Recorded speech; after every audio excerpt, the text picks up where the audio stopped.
Regroupant des chefs d'entreprise, le réseau de l'entreprise en Afrique de l'Ouest et REAO Mali est une association professionnelle dont le but est de promouvoir l'entrepreneuriat dans un écosystème économique et financier sécurisé et dynamique. C'est par un dîner-débat qu'il a marqué hier vendredi 19 avril le lancement de son année 2024. Aujourd'hui, nous sommes à la rentrée annuelle du RAO Mali, qui est une occasion pour ses membres de définir chaque année les différentes orientations et les perspectives de l'organisation à travers une thématique relative au contexte du moment animée par des personnalités de renommée. Le RAO Mali initie plusieurs activités, dont le CO-Talks, qui est une belle initiative de l'organisation.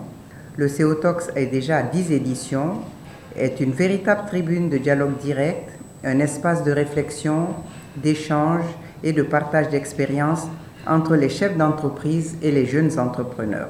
De l'État régulateur à l'État marchand, réalité et perspective, c'est le thème de cette rentrée annuelle qui a été exposé d'une part par l'ancien ministre Arona Niang et d'autre part par Modibo Mao Makalou, économiste. Vous savez, le rôle de l'État est évolutif. Il évolue en fonction de la société, mais aussi du contexte socio-économique.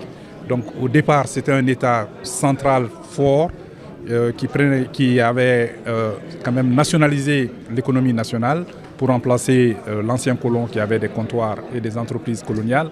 Il fallait créer un secteur privé national mixte, c'est-à-dire une partie étatique et une partie privée, mais aussi un secteur étatique, c'est-à-dire les sociétés et entreprises d'État. Donc il y a plus d'une cinquantaine de sociétés dans le transport, dans l'hôtellerie, évidemment dans les routes, dans tous les domaines qui ont été créés pour satisfaire aux besoins des Maliens en termes de besoins sociaux et économiques. Les choix de ce thème-ci à l'actualité actuelle de notre pays, dont le rôle essentiel de l'État étant la régulation, mais au constat, il y a aussi marchand.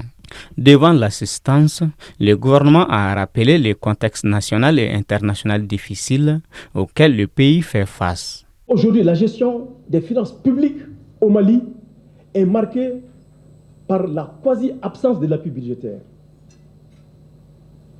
Le Mali ne bénéficie pas aujourd'hui d'appui budgétaire. Donc tout ce que nous sommes en train de faire, c'est sur les ressources propres. C'est sur les ressources générées par les Maliennes et les Maliens.